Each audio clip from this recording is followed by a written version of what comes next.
Today, I'm going to tell you the story of a young man who wakes up in a magical world of cultivation, where he makes new friends and gets caught up in amazing and mysterious adventures. In this world, cultivation experts and fierce monsters, even evil demon kings, roam a realm filled with endless potential for greatness. You can grow into a saintly goddess. Anyone can grow to become a caring mother. You can pick exactly which creature to become. You can also choose to turn back to your ancestors, the ones who followed the dark path. The tale opens on a bright and sunny day inside the royal palace. A crowd of folks hushed in whispers, sharing secrets under their breath. Behind them, a young man watches quietly. Right after, he casually spits the watermelon seeds onto the ground without a single worry. He leans back in his chair and says, "It's actually really easy to get started on the cultivation path. My name is Yanqing, and let me tell you, anyone who finds themselves trapped in a story like this is destined for bad luck." 5 years later, the timeline snapped back to a sunny day, and a young man found himself in a bizarre new world, muttering with shock, "I've been transported here," only to realize he'd gained a golden cheat code and heavenly protection that let him break every rule and ignore the shameless tricks of every other cultivator. He shouts excitedly.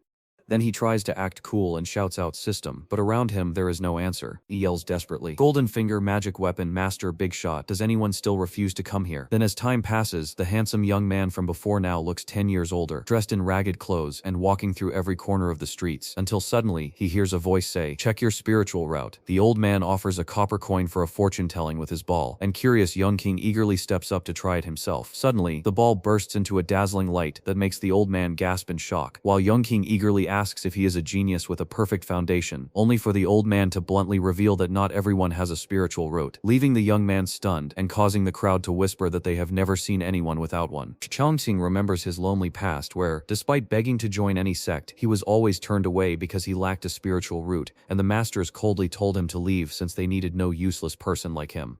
The male hero realizes that to stay alive, he has no choice but to find a quiet town for a temporary home. Shiaoe town, he sets up a roadside grocery shop just to make enough cash to buy food. He uses his unique gift of wisdom, gained from 2 past lives, to support his family while teaching many students with patience and clever lessons.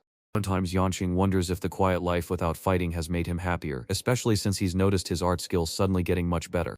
He isn't just getting better at painting, he's mastering calligraphy, chess, and music so fast it feels like he's shooting off into space on a rocket. Seeing his own gifts in chess and music, the young man secretly wonders if this is his golden finger, but then he snaps his brush in half and shouts, "Bullshit." In this wild world filled with monsters and demons, the servant, knowing he is easily distracted, gently calls him back to reality as he tries to hide his daydreaming behind a fake cough. He solemnly declared that today's lesson was about postpartum psychology and SA, which made some young students below burst into laughter while the others just ignored him and didn't pay attention.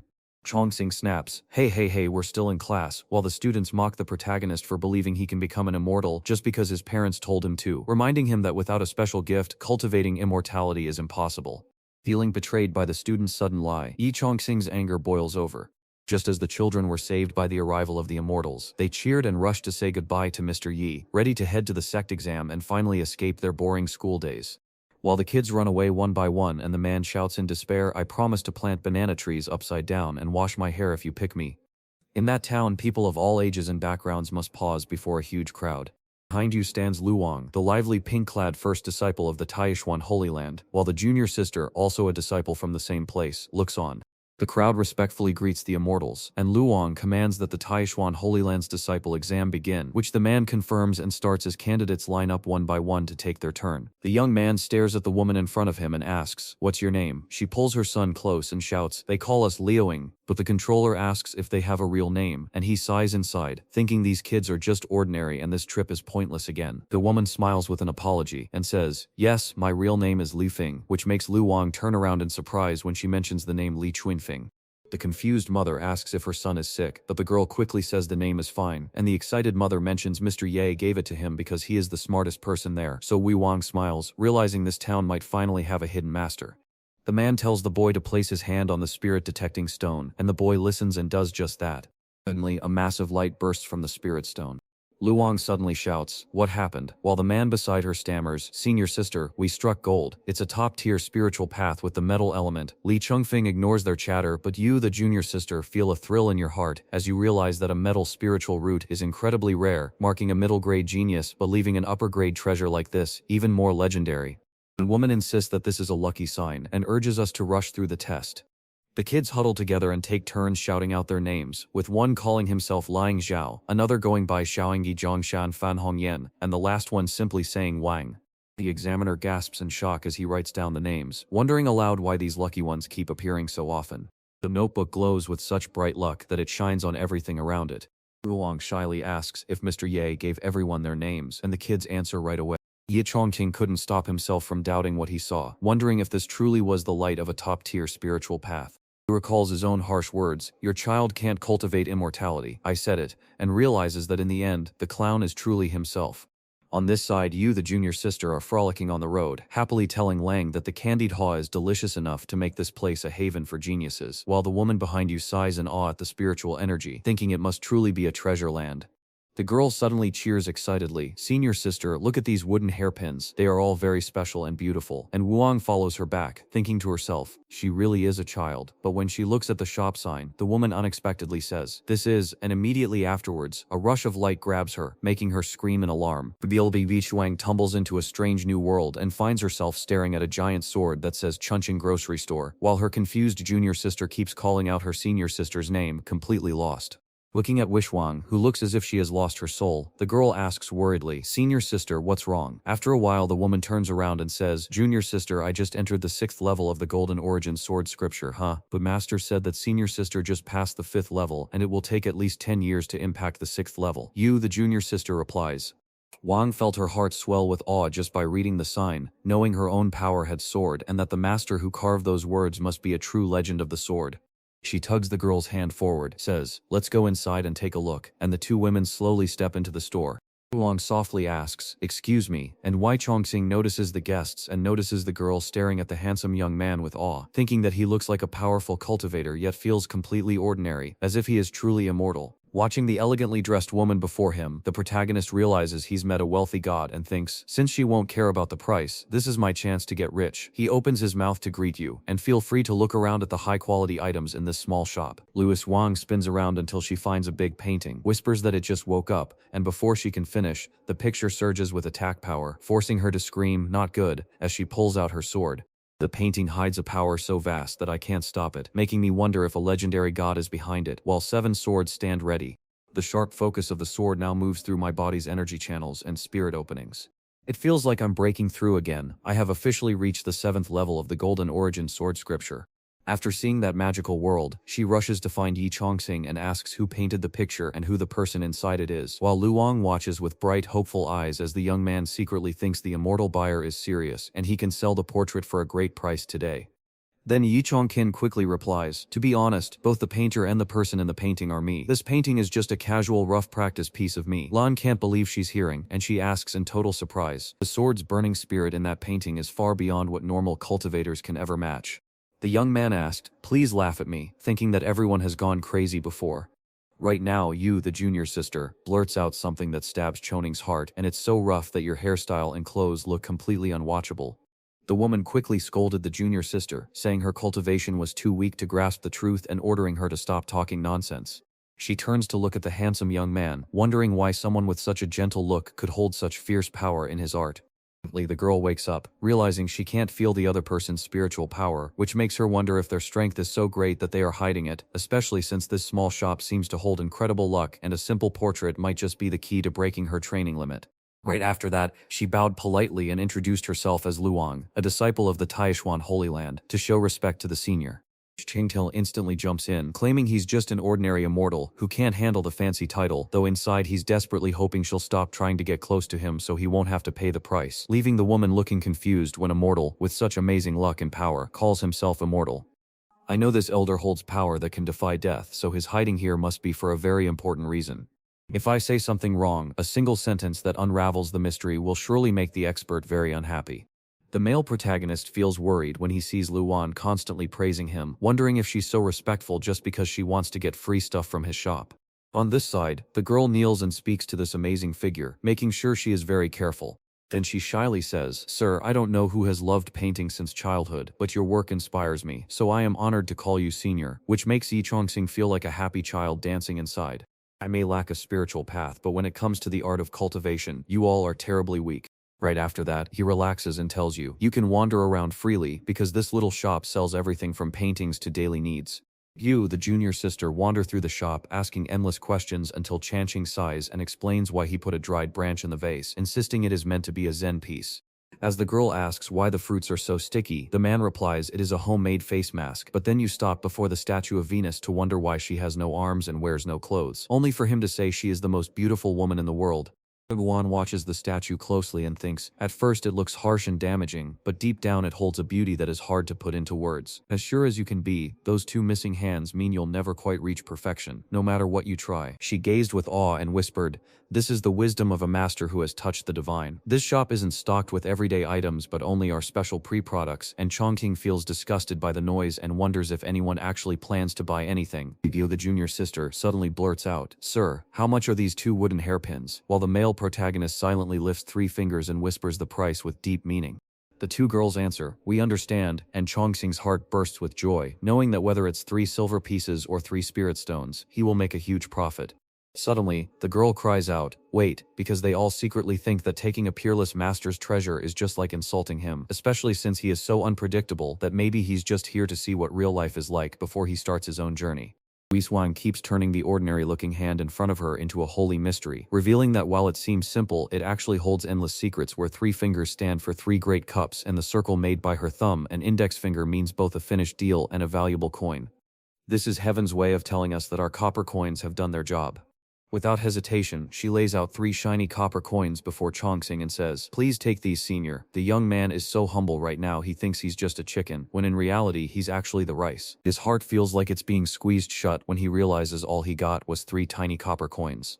Ying felt a deep sense of relief in her heart, thinking that her quick thinking had saved the day from an expensive mistake that would have made the expert furious, while Wei Chongxing on the other side was silently crying over the thought of his dwindling resources and the prospect of drinking Northwest Wind again just to survive this month. The woman points to the artwork on the wall and cheerfully insists, I want to buy this painting, while Yi Chongqing trembles, clutching his 3 copper coins and feeling undervalued since his beautiful art only earns him so little, even as she praises her own lack of knowledge about the piece. He grudgingly hands the painting to Lang with a forced smile of generosity, determined in his heart to keep going and hoping that by valuing their bond, she'll finally wake up so he can hug her. The girl earnestly tells the senior that Wishwan might visit to ask painting questions, believing that hearing more from an expert would make her death worthwhile, while the male protagonist smiles and says she can come any time, though he secretly thinks he'll have to close his shop and sleep on the streets if more such visitors keep showing up. After a moment, the 2 girls finally walked out of the store. As Luishwan makes his way, he keeps humming a tune. Curious, the junior sister asked, Senior Sister Lu, why are you so happy? The woman replied, I just broke through to the 7th level of the Golden Origin Sword Scripture. Her friend was shocked and shouted, are you serious? It takes 70 years just to reach the 6th level and 200 years to hit the 7th. Could it be that young handsome shopkeeper who caught her eye? Luan honestly replied, it's fine, that senior isn't the supreme figure, before letting out a sudden sigh.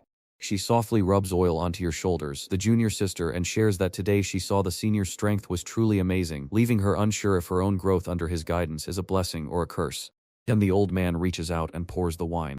He happily tells Yongqing that the immortals in the Taiwan Holy Land were stunned by his name, Wei Zhongxian, a lucky name he carefully chose, causing Mr. Yi to gratefully accept an extra chicken leg Bossy offered him, which he so greedily grabs in excitement that he hasn't even had time to take a bite yet. A massive blow smashed straight into his stomach, blasting his chicken leg right off in the explosion. Everyone's eyes went wide, and they all stepped back at the sight of the huge black dog. Gumfoln Siblaj to Minla Black. Yi Chongqing looked on with a hazy memory, wondering if that person in front of him was finally the one he was searching for. Hey Huang, the dog sitting right in front of him wags its tail so hard because it heard that. The young man suddenly asks if the dog is the one the protagonist lost, and when he confirms it's the same one, the dog keeps nuzzling him until he yells for it to stop, reminding him of the small black dog he adopted 2 years ago and thought was gone forever. He feels lost and can't understand why you stared at that painting the moment you walked back in. Your face still looks scared but eager, and your whole body is shaking. I'm heading back to my room to sleep, and since your dog Den is still there, please don't stare at the painting again because you might just wet your pants once more. He slammed the door shut behind him. Just when Huang was transforming, the king surprisingly turned back to his old master, leaving me to regret listening to that fox and ending up looking like a dog at a funeral. That shameless Chua demon king teamed up with other great demons to force this king back into its original form, but after a few more days of training by the master, this king will make sure you pay back every drop of blood you've spilled. Could it be that the demons from the south found the door so fast Then Cao Chanqing is bringing food, so you haven't eaten enough chicken legs tonight. Here's some leftover rice to eat before you sleep. Huan's eyes glisten with tears as he begs to stay by your side forever, promising never to leave you again. Lying in bed, he thinks I can't imagine the year Hai Huang spent outside, and he sees that this coward hasn't changed at all. I thought the prototype would grow into a mighty demon king so I could hug its leg, but instead, it just turned out to be a dog that loves licking me. It ate with such hunger that even if the 4 great demon emperors from the south gathered against it, they would look no bigger than ants to its master. Hai Huang's great success today comes from the He Huang diagram drawn by its master, which let me wake up my bloodline. This time, instead of returning empty-handed, he decided to use the cover of night to find a special surprise for his master. The next day came, and Chongqing tossed and turned in bed, fighting to close his eyes again.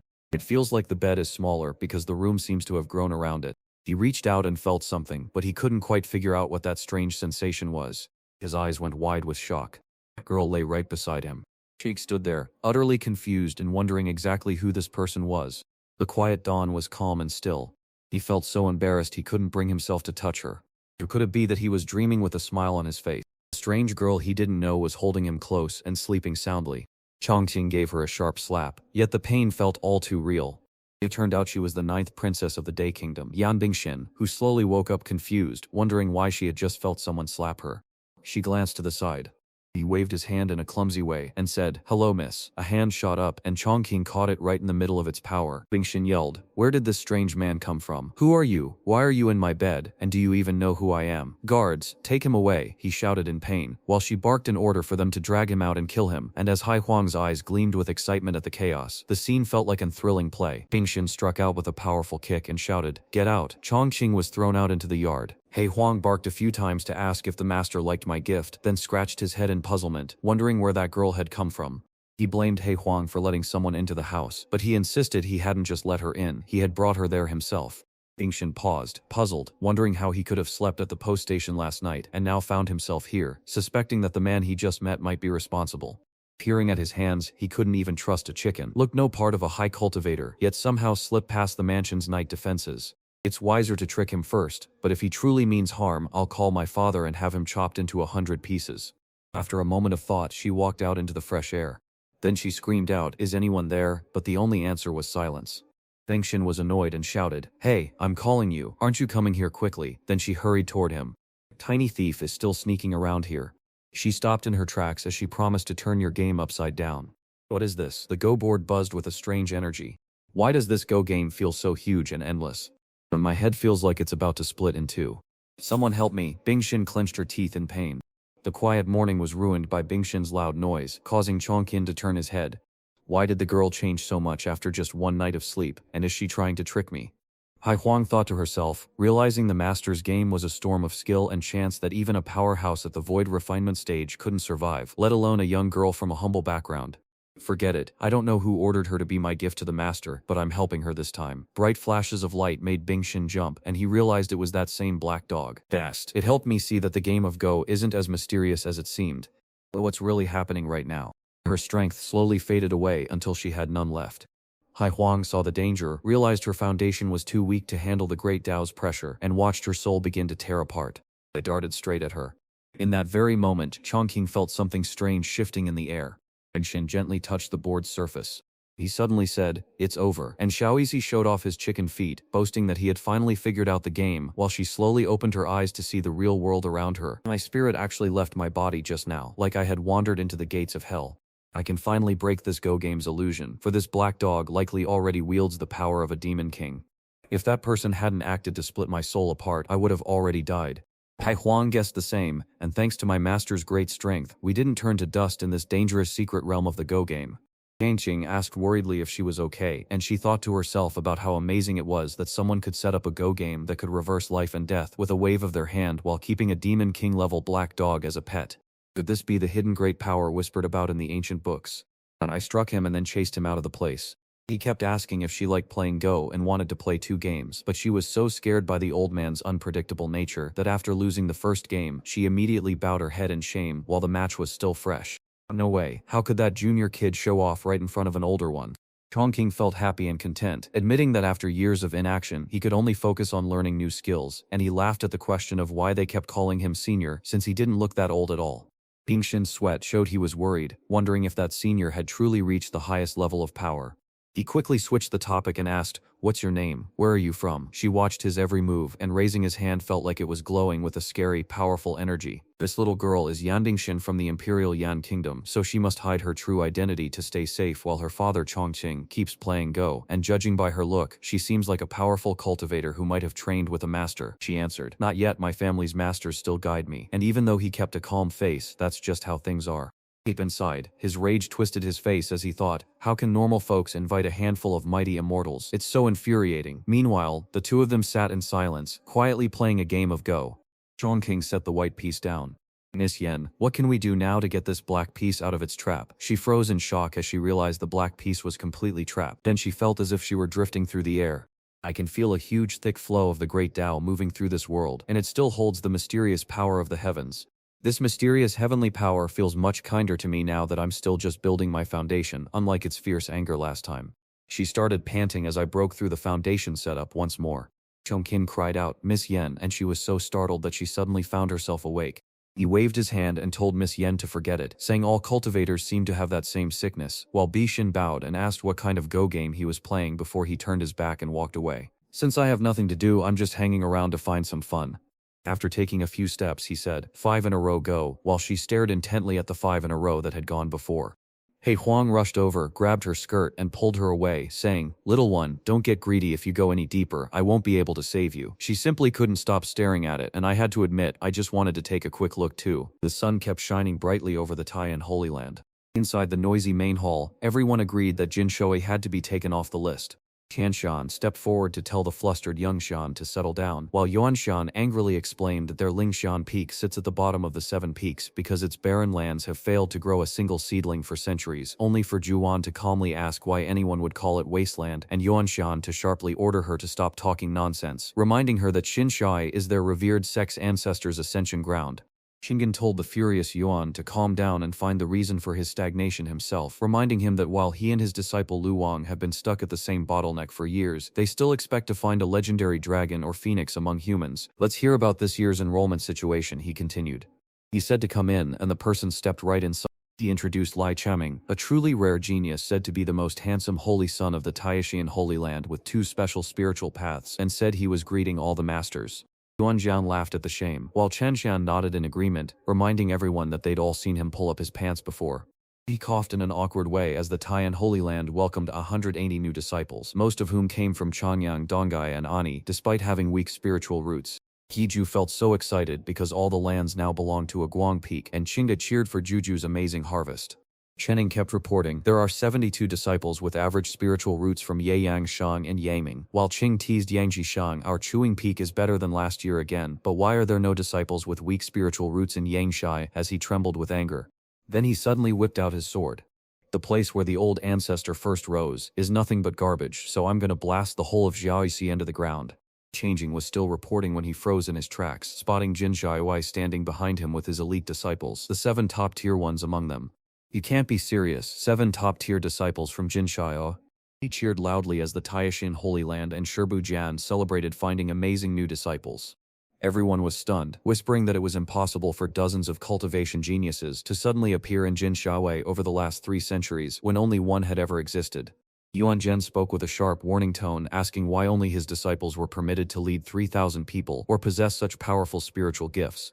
Everyone was scared, and holy lord, who knows if the reviewing disciple reported the wrong number of people just to save face, so please investigate. Chen Xian suddenly spoke, saying, "Wait a minute." Chinga tilted his head in wonder, "What is it?" only to learn that these new disciples had swapped their old animal names like Go and Meow for new ones once they climbed the mountain and gained wisdom. But take a look, for the names of these 7 folks are all truly amazing. It looks like Zhang Zhen really understands the heart of Confucianism, so maybe a wise master taught him everything he knows.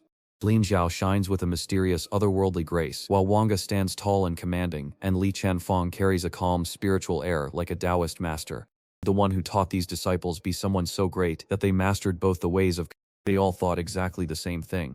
Yan Jian guessed this must be a blessing from heaven and their ancestors, but Xinya asked if Lord Jiang wasn't saying too much and feeling a bit strange himself, which Chan Xin admitted was true. He stared at the sudden burst of healthy seedlings in Jin Shaowei and knew with certainty that Shu must be the one behind it. Could it be that Shizu who climbed up our tree has come back to teach these kids? Yanjian felt a surge of joy that the Lingjian peak was safe, but Qinga whispered that it was too soon to celebrate, insisting they wait for the heavenly trial's results before celebrating any victory. Xian nodded, reminding everyone that the heavenly trial is always a test of a new disciple's talent, even taking Chaming's time to reach the top with his amazing dual attributes as proof. He nodded and said it was exactly 6 hours and 15 minutes. Qinga sneered, Yanxian, if your new disciples can't even catch the edge of the heavenly trial, then having top-grade spiritual roots is completely useless, and he laughed to himself, who am I talking about, I won't say. Just then, someone rushed in with news. She rushed in to find that Lu Wang had brought 7 new disciples to pay their respects to the masters. Xian scolded her granddaughter, Wang, how dare you mess with the heaven's judgment? Wang quickly bowed and said, Grandmother, I wouldn't dare. The new disciple had just arrived to find that 7 others had already passed the heavenly trial and were waiting for him, leaving everyone in shock. Far away on the highest peak, surrounded by layers of light clouds, stood a hall known as the Taiyan Holy Land. In the courtyard of Lingyan Peak, disciples like Li Chunfang and Fan Zhong took turns bowing to their masters in a line, unaware that a great danger was already near. Yuanjian stepped out to find 7 disciples lined up to show their respect, and as tears streamed down his face, he cried out, My dear children, you've brought the Lingyan light back to the peak, and we will certainly not refuse. The Holy Lord waved his hand to summon Chunfang. He summoned the spirit Qi light palm, pressed it gently against his head, whispered, Let me take a look at your spiritual roots, and watched as a swirl of blue spirit energy surrounded both of them. The Holy Lord shuddered as his spiritual roots reacted to the power of innate luck, while Wishwang paused in awe to ask what exactly that meant, prompting the Holy Lord to explain how reaching the highest realm lets a cultivator tap into the great Tao to create a special field called the Spirit Tao, which naturally feeds and strengthens even the newest spiritual roots to their finest form. He stroked his silver beard and explained that long ago, 5 sacred lands tried to join together to build a place of pure luck, but many attempts failed. Anjin Xiao wondered where this luck field came from, and then 7 more people were born. The group of young disciples stood opposite and listened to the Holy Lord's words, their faces blank with confusion because they didn't understand a single thing. Hearing this, Qingjian spoke up first, admitting that Xiang was right about the terrifying cultivator on Jin Shaowei and the even more fearsome Zhu Jun, and that dying with the old man's respect would make his life worth living. So Yanjian laughed loudly and declared that they must not leave their Taishian holy land, as the enemy was clearly not taking them seriously. Huan frowned thoughtfully, deciding to stay cautious and guess the senior's true strength, for he had never met anyone like the forbidden Holy Lord before. The Holy Lord spun around, turned his face, and told Yuan to take the 7 new disciples back to Lingxian Peak with granddaughter Ruang. After Yuan laughed and agreed, the Lord waved his hand, tucked his arms behind his back, and led the group toward Lingyan Foam, a hidden mountain peak where the scenery was so beautiful it felt like the realm of immortals. Murim Wuxia stood inside the Peak Master's room while Wang poured tea into a cup. After respectfully offering tea to Yanjian, he casually complimented her on her massive progress with the Golden Origin Sword Sutra, only to choke on his drink in shock when she confirmed it. He stared in shock and pointed back at level 7. He was shaking with so much excitement that he grabbed her shoulders to ask again, wondering how it could be so fast when she had just barely passed the 5th level and now seemed to have jumped 2 levels in a row. She was so scared of the Shuru's look that she sweated buckets and tried to talk her down. But you shouldn't be so excited, just listen to the disciples speak slowly. He realized his moves were getting a bit too wild, so he raised his hand to fake a cough and try to save his cool. He turned around, stroked his beard, and asked if Yu and Jin Shaowei had already met that powerful figure. She noticed her Shifu had finally calmed down, so she took her hand to wipe the sweat from her forehead and admitted that her guess was right. She and little Shimmy had accidentally stumbled upon the hermitage of Senior Yi. Duan then pulled a painting scroll from his sleeve to show that another woman had also met the senior, respectfully presenting it for him to admire as he turned his head to gaze at it thoughtfully. Only then did he pick it up, say let the 6th show try, open the portrait halfway, watch it suddenly flash dazzlingly and open all the way, glow even brighter, feel a huge power surge over him, and shout in shock. He looked at the picture and the lightning it shot out, shouted again that this was at Jin Shai and Chan's yard, sat in front of the goat board playing an unfinished game while Bingshin stood on one side learning. She gazed at the hand holding up the goat piece, her eyes sparkling like stars. He felt uneasy under the heavy stares and tried to hold back his anger before asking, Yan, miss, what are you looking at me for? She blushed and beamed happily, replying, Nothing, senior. You play your game, I just want to watch. He squinted suspiciously at her glowing, worshipful expression and wondered what was going on, only to realize that from then on, she had completely changed her attitude toward him. After that, Chongqing was treated like a respected elder every day, with everyone greeting him each morning in surprise at how early he got up compared to them. After tidying the bathroom and courtyard, he stood outside and waved at the yard, only for her to hold a broom with a tired grin and insist she wasn't exhausted while she kept cleaning the shelves. He tried to tell her to rest, but she just repeated that she was fine, leaving him confused as he watched her pour tea, wondering if she was secretly trying to buy his paintings cheaply. She didn't understand the whispers in Chongqing's heart, yet she beamed brilliantly, carried the teacup over to him, and warmly invited him to drink.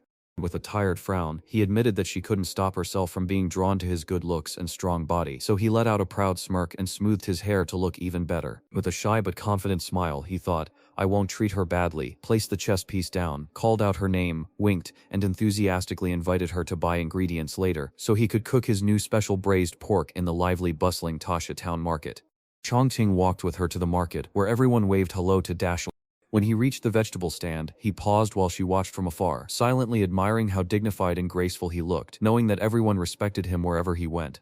Right now he's screaming at the stall owner about a few copper coins, his face red with rage, yelling that the vegetables can't possibly cost 8 coins a half kilogram since they aren't made of gold, while the owner shouts back that they are cheap and asks if he wants them or not. In Bingxin's eyes, she saw someone who was a peerless powerhouse yet remained incredibly humble and harmonious with everyone. He paused at the meat stall where the cheerful owner greeted Deepening, who ordered a kilogram of premium pork belly that the owner quickly sliced and tied with string. He handed the meat to him and asked if Xianing was bringing his wife, a question that made her erupt like a volcano of blushing red-faced anger while she wondered if he meant her, only for him to calmly explain that Yang Gonyang was his guest, leaving her flushed and floating on cloud 9 in the background. Owner, not fully convinced, kept teasing me about the loud noise Granny from next door said we made, while also reminding me to take care of my health, which made me instantly furious. He turned to her with a scratch on his head and a blush, explaining that the people of Dao Xiao Town were simple and honest, noting that DMO knew she had to return to the capital and hoping she wouldn't be upset by their straightforward ways, to which she shyly replied it was nothing. And as he walked ahead looking pale and blackened with worry about his poor family's inability to support her, she happily followed behind, lost in the dream of becoming someone's wife. Right now, it was so loud near Chongqing's house that everyone was scared by the huge group of people shouting, "Get out of the way," while holding knives and looking as mean and fierce as pigheads. One of them gave a snout sniff with his big pig-like nose. Then he shouted loudly, pointing in one direction, "Boss, I've smelled the aura of Hai Huang," and the boss immediately exploded with power, bursting into his true form as a fierce wild boar. He grinned with a wicked smile, saying, "This is perfect. Once we drag that shameless scoundrel back, our brother Hai Huang will surely reward us." So they laughed loudly while waving their knives, and though Hai Huang was badly hurt and forced to turn back into his true form, they were already convinced the fortune was theirs. As they reached Chongqing's door, one of them stepped up and kicked it wide open. The leader marched forward and yelled, "You little black bastard, get out here for me. Today you'll die with no grave." Hai Huang shouted, "So you stupid pigs, you're not so brave that you dare chase me here." Right then, they charged in. The leader cried out that his enemy had already been forced back into his original shape, and told them to keep moving while Hai Huang snarled and roared, transforming into a massive wolf, to guard the dojo against anyone who dared come here. "I never wanted to kill anyone, but when you kicked down my master's door, the path ahead suddenly became much narrower." Then from inside the house came miserable cries for help, begging the boss to save him because his demon core has shattered. Inside the grand hall of the Taishuan Holy Land, Chongming listened respectfully as the Holy Lord praised him as the sect's chosen heir and asked what he thought about the great power who had just found enlightenment in Tasha Town. He bowed and reported to the Holy Lord, and from his respectful actions, it looks like this important man holds no bad feelings for our Taishuan Holy Land. He might just be passing through or perhaps living in quiet seclusion here. The Holy Lord nodded in agreement and kept going, declaring that if this ancestor of our sect truly steps down into the mortal world, our Taishuan Holy Land will shine with endless glory for 100,000 years. Suddenly someone outside frantically pushed the door open and shouted, "Holy Lord, senior brother," as Yuan raced inside repeating the cry, followed quickly by Wishwang bursting into the hall. She watched her master move and let out a long quiet sigh. The Holy Lord turned to ask if you had brought back the new disciples, then suddenly noticed the light from your breakthrough and shouted in surprise that you had finally broken through, only to immediately hold up a portrait of Chongqing with great excitement, urging you to see it before he could explain why it mattered more than your achievement, until you leaned in closer and saw golden light pouring from the painting that left him completely stunned. Golden bolts of lightning shot out of the painting and into the air. The painting looked like a fierce army standing guard over a shining city of Chongqing, with swords held high that made the whole scene seem mighty and full of life. The Holy Lord and Yuan stood by the painting, their clothes and hair whipping wildly in its powerful force. He stared at the painting, gasped in shock, and asked, "What's going on up there?" as the illusion made the sword lights seem like they were pointing down. Suddenly they crashed down like a rushing flood, forcing Yu and Jian to scream in terror while Wang frantically begged the Holy Lord to shut the painting before it was finally closed. After struggling to finish the painting, the Holy Lord panted for breath. He gripped the painting so tightly that the veins in his hand swelled out like ropes. Peering around, he saw the hall flooded with the blinding glow of swords, and everyone froze in sheer terror. He glanced back at the sword lights and whispered, "The swords are gone," watching them shatter into nothingness as if they had never been there at all. The Holy Lord patted him on the shoulder and asked excitedly where he and Jen got that painting, since the sword intent inside it was so powerful that it completely blew his mind. He turned to her with a serious frown and said, "It's best to let Wishwang speak." She stepped forward, bowed low, and spoke to the Holy Lord, for this painting was a gift from the top leader of Tiao Town. Her face was still pale from the scary thing that just happened, and she was sweating as she kept talking, while the senior teacher promised to let her ask for help any time in the future. Chongming suddenly cried out, "Sixth junior sister, is what you're saying true?" And she solemnly and certainly replied, "Absolutely no falsehoods, with junior sister Wang, who went with me, able to testify as well." Hearing this, the Holy Lord laughed out loud. Yu, Jen, and Chongming stood there looking confused and silly, asking, "Holy Lord, why are you laughing?" while he kept laughing for a long time. Then he spoke, declaring that our Taishuan Holy Land is blessed. Granddaughter Wu Wang, this painting from our great power can help your master break through his cultivation, and let him ask for help any time. What does this tell you? She asked respectfully. I am but an ignorant disciple. Please explain. Holy Lord. He stopped laughing and spoke seriously. It means the one you met is likely the ascended ancestor of our sect, and since he can guide you any time, he must still be stuck in Tiao Town for now. As he spoke with a bright smile, he declared that Taishuan Holy Land was about to soar, then turned to point at her and stunned her by announcing that starting today, she was the Holy Maiden equal to the Holy Sun, Li Chongming. Hearing this, she gathered her strength and shouted with pure joy. What? He shouted in shock, his face contorting as if his very position in the Taiwan Holy Land was under threat. Hundreds of people walked through the crowds in the Taiwan Holy Land square. Everyone was talking about giving the holy title to the young maiden, and I heard that 6 senior sisters from the Sword Spirit Peak got it, making me wonder if the Holy Lord acted too quickly. Junior sister Wang walked straight ahead with a serious face, ignoring the growing crowd behind her who now doubted if the hardworking senior brother Li Chongming was truly the one chosen by the Holy Lord, some even whispering that he was about to go mad. She curiously asked the senior sister if the Holy Lord really wanted her to take senior brother Chong's place, then walked ahead without looking back to admit that while she had talent, her single spiritual root made her unfit for the Holy Maiden role, but she scratched her chin thoughtfully and guessed the Lord must be honoring a promise made by senior Dia.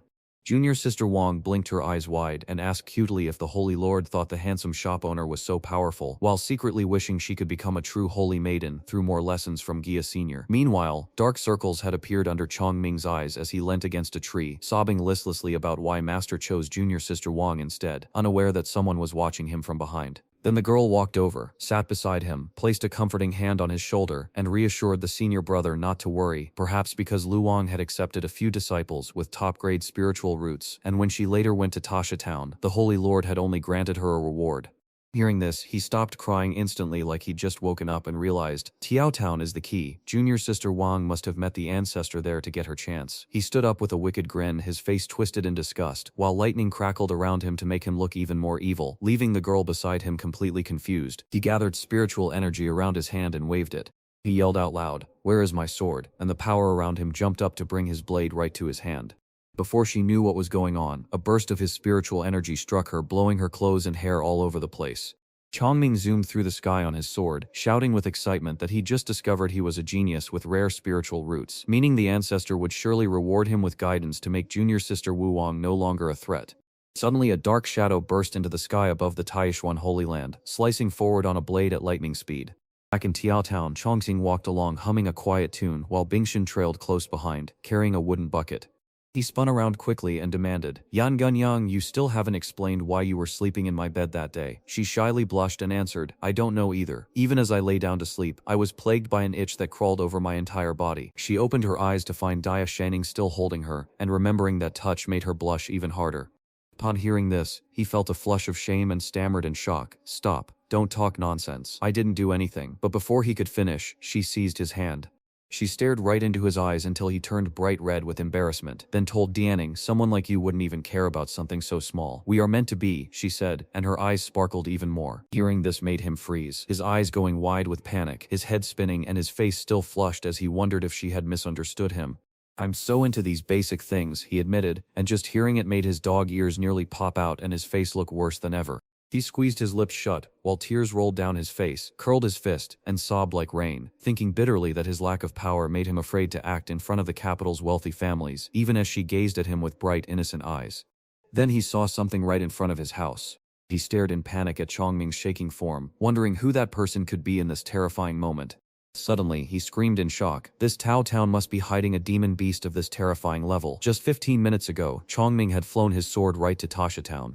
After sensing a surge of powerful spiritual energy, he shouted what the master had said, that the ancient veins beneath Tasha Town were finally awake, and then thought for a moment before driving his sword down toward the ground, right in front of his home. He touched down and shouted, "I found it," then noticed how thick and powerful the spirit energy was around the house, marking it as the spot with the most luck. He stared at the sign for Chongqing's general store, noticed something odd about it, and then spoke up. He realized something was wrong and shouted, "Not good," just as a sword suddenly flew out of the store. The sword cut right through him without any trouble. He gasped for air as he clung to life, whispering to himself that even without his own sword skills, he could feel a mighty force here, proving junior sister Wang had found her chance and that he had truly arrived at the perfect spot. Thinking about this, he clasped his hands tightly together. He bowed low and begged the ancestor of our sect to grant an audience with Lai Chongming, the holy son of the Taishuan Holy Land. Then silence fell, time froze for him, the world faded away, and only the crow's cries remained. Since he saw no one talking, he peered inside, puzzled and wondering if the ancestor had actually left. Even though entering the ancestor's home without permission was wrong, I hid it from master, slipped inside, and hurried out before anyone could stop me. Once more he made up his mind that this time he would surely get something. He stepped inside and saw a black shadow in the distance, so he shouted, "I am Li Chongming, a disciple of the Taishuan Holy Say." But before he could finish, he realized the shadow was a furry beast with a tail and crackling lightning, standing above a floor littered with lifeless demon corpses. Tai Huang felt someone behind him, so he turned his head just as the red lights flashed dangerously. Then he darted forward with speed, ready to strike. Seeing this, his eyes went wide with fear and he shouted, "Demon King," before his legs turned to jelly and he crashed to the floor with a loud, painful thud. His face went pale with terror as he crawled backward, muttering, "Why is a Demon King's beast appearing in this little town?" Chongming made it out, but before he could relax, a hand landed on his shoulder. Chongqing hung behind him, his face icy and his eyes blazing with a danger that outshone any wild beast, while he screamed in fear, his hands already forming the delicate orchid finger gesture. He smiled kindly like a Buddha and asked the young master what was wrong, pointing to the store where he trembled and stammered that he belonged to the house there, and after the young master reassured him that it was okay and picked up the basket of vegetables, he revealed himself as the owner of that general store. "Dang, is there anything strange in the house?" He stepped inside to check, crawling on the floor while someone called out from behind, "Wait, it's dangerous." Inside, wild boar carcasses lay scattered everywhere, leaving him and Bingshin confused until he suddenly understood and told her to help him move the fruit basket to the back kitchen. He turned to stare at the man and said, "Young master, I think there's been a mix-up." While humming a tune toward the kitchen, he asked nervously, "Mix-up? What could be mixed up?" The man explained, "My shop brings in mountain goods from time to time, but we never deal in wild boars." Just then, the store owner from Chongqing appeared again, cheerfully repeating, "I sell mountain products, but never wild boars." And suddenly Chongming felt a knot of confusion in his chest. What did he mean if he wasn't selling boars? Does he want me to help him tidy up the remains of the mighty demons in this room? Suddenly, Huang showed up in Chongqing, barking loudly. Suddenly, a flash of light lit up his eyes. Chongming chased after him while shouting, it's him," as Chongqing smiled sheepishly and pleaded, "This is just a silly pet I raised, please don't blame it," all while glaring fiercely at Chongming. You could turn a demon king into a pet, but is that even possible? Thinking of this, he took a deep breath and bowed respectfully as Lai Chongming, a disciple from the Taishuan Holy Land, came to pay his respects to the senior and ask for guidance. His eyes widened in shock once more, as someone from the Taishuan Holy Land addressed him as senior, a title that felt far from friendly. "Last time, that girl traded 3 copper coins for my painting, but this time she refuses to pay cash and instead tries to barter with nothing but wild boars. Are all these cultivators so tight-fisted? But these wild boars are quite plump and being sold to Young the Butcher, where a single one could fetch the price of 7 or 8 taels. Why doesn't the ancestor speak, since I barged into his home and he's likely wondering how to handle me? Oh no, I must have upset the senior. 1 pig is worth 8 taels, for 8 times 8 equals 27. We've gathered all 30 stories." Thinking of the huge profit, Chongqing's mood instantly brightened and he gave Chongming a pat on the shoulder. "No, get up right now." Then he smiled warmly, his heart swelling with joy as he realized that even the mysterious path of immortal cultivation followed its own sense of fairness. He asked right away if you had come to ask for a painting. He stared with wide eyes, puzzled to find a painting there. Could that top-tier sacred object have been the one Junior's sister Wang showed the master? He slapped his hands together right away to show he agreed. You're absolutely right. This young guy came looking for exactly that. He cheerfully pointed the way and waved for us to follow. Deep down, Chongqing was also a kind soul, so after he gave me so many wild boars, I had to be serious too. Chongming secretly smiled, thinking the ancestor was surprisingly easy to talk to and had already guessed his identity.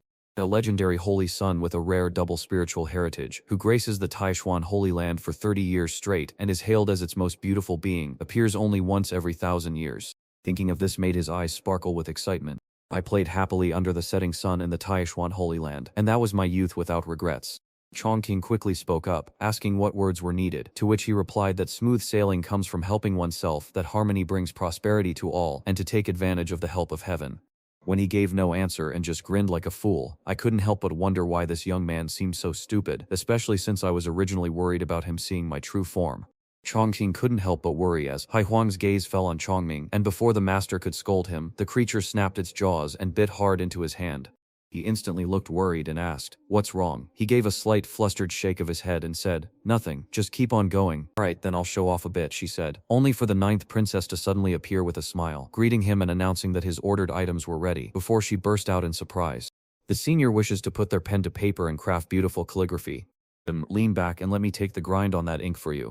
Chongqing nodded to show he agreed, "and then I'll go bother Yan Yunyang."